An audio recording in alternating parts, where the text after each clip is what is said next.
La paix soit avec vous. Aujourd'hui, 30e dimanche du temps ordinaire de l'année A. Nous lisons dans l'évangile selon saint Matthieu, chapitre 22, versets 34 à 40. Alors que dimanche passé, nous évoquions la nécessité de donner à Dieu ce qui est à Dieu, après avoir reconnu la légitimité de donner à César ce qui est à César. Ce dimanche, la liturgie nous précise en quoi ça consiste. Alors une question est posée à Jésus par rapport au plus grand des commandements dans une situation de dispute sur la hiérarchie des lois parce qu'il y avait 613 préceptes. Et alors voilà la réponse et la question. Maître, dans la loi, quel est le grand commandement? Jésus répond, tu aimeras le Seigneur ton Dieu de tout ton cœur, de toute ton âme et de tout ton esprit. Voilà le grand, le premier commandement.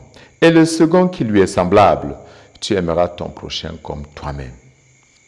Ces réponses de Jésus nous donnent de comprendre beaucoup de choses. Il ne s'agit pas d'une simple classification. Il s'agit en réalité de voir la perspective de fond qui habille tout ce qui est précepte. Il s'agit de voir l'atmosphère qui doit régner dans l'agir de l'homme. Alors Jésus le dit très bien, c'est de ces deux commandements que dépendent tout ce qui est comme loi et tout ce qui est comme prophète. De ces deux commandements dépend toute la loi ainsi que les prophètes. C'est le dernier verset de ce jour. Il est donc important de voir que non seulement il y a un climat qui habille tout ce que nous faisons, la référence à la communion verticale avec Dieu, dans le même temps, la référence à la communion horizontale, notre relation avec nos frères et sœurs. Il y a à noter le lien vital après cette perspective. Il y a la perspective qui englobe tout, mais il y a le lien vital entre les deux. Saint Jean le dit très bien. Comment, homme, comment peux-tu aimer Dieu que tu ne vois pas si tu n'aimes pas ton prochain que tu vois? Dans la deuxième lecture, Saint Paul loue effectivement comment la relation que les Thessaloniciens ont avec Dieu rejaillit sur leur manière d'accueillir les messagers de Dieu, c'est-à-dire de poser des actes de charité concrets. Il y a effectivement un lien entre mon intimité avec Dieu et ma capacité de donner la vie à mon prochain.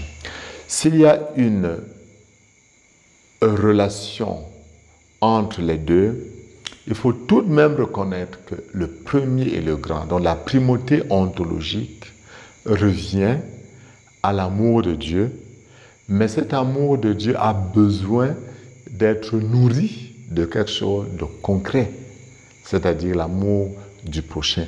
Mais sans l'amour de Dieu, l'amour du prochain peut être creux, vague et ne plus être l'agapé réel, c'est-à-dire un amour total, sans réserve et tourné complètement à autre. Je vous donne juste un petit exemple.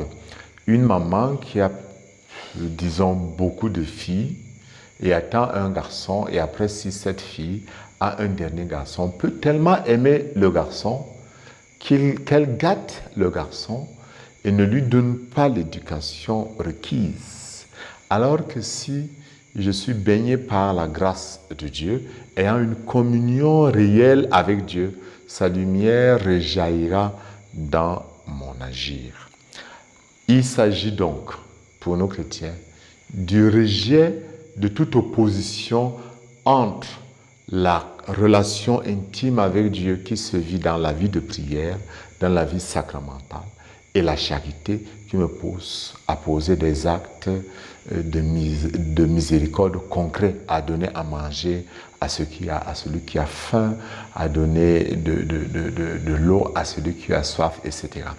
Prions aujourd'hui pour que la grâce de Dieu nous donne de comprendre l'importance de nous asseoir au pied de Jésus pour écouter ce qui nous enseigne, tourner notre âme vers Dieu tout le temps dans l'adoration eucharistique, prier notre chapelet tout le temps pour être habité par la grâce divine, et dans le même temps que la même grâce de Dieu nous tourne vers notre prochain.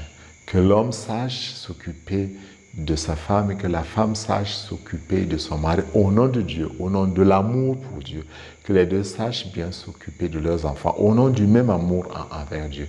Que chacun de nous, les yeux fixés au ciel sur le Christ, puisse avoir les deux pieds sur terre concrètement pour transformer ce monde et donner à d'autres la possibilité de grandir, de s'épanouir.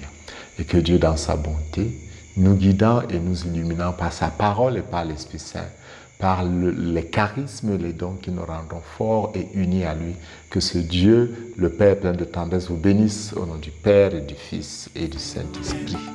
Amen. L'amour annonce l'avenir, il fait renaître de la cendre la flamme qui allait mourir. L'amour annonce l'avenir, il donne jour à l'espérance, il fait renaître le désir.